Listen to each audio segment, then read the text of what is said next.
Mapagpalang araw, galing nga kami ng bayan at bago nga kami umuwi ng bahay, dumaan nga muna kami rito sa may vulcanizing shop.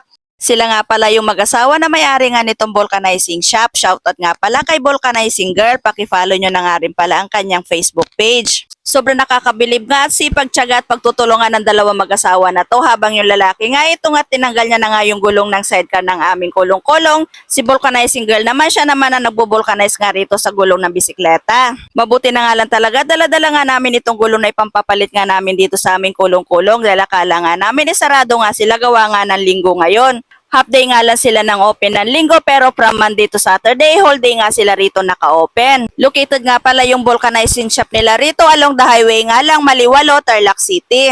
After nga ma-vulcanize ni vulcanizing girl yung bisikleta, ito nga siya na nga rin yung pinag-asikaso ng asawa niya rito sa pagpapalit nga ng gulong nitong aming kulong-kulong. Medyo may kalumaan at kanipisan na kasi yung gulong na ginagamit namin dito sa sidecar kaya bumili na nga rin kami ngayon ng bagong gulong kaya ito nga pinapapalitan na nga namin. Hindi nga lang sa pagbo-vulcanize experte itong si vulcanizing girl kasi halos lahat na nga rito pati pagpapalit nga ng gulong ay kayang-kaya na nga rin niya.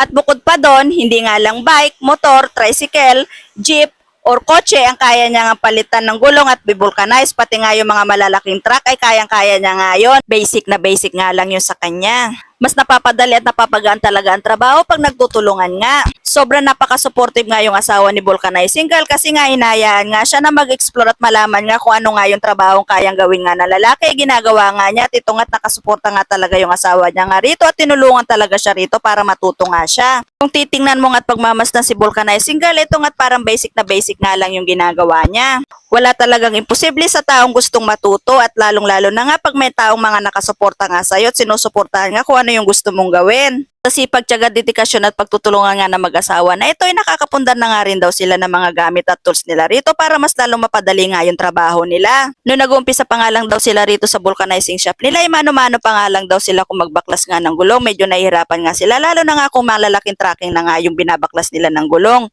Kaya lalo daw sila nagsipag, nagsumikap at nagpursige para makabili nga sila ng mga tools na alam nila magagamit nga nila rito para nga mas mapadali yung trabaho nila. Tingnan mo naman, sobrang napaka-basic na basic nga lang kay vulcanizing girl. In less than 30 minutes nga, natapos nga nila mapalitan nga yung gulong ng aming kulong-kulong.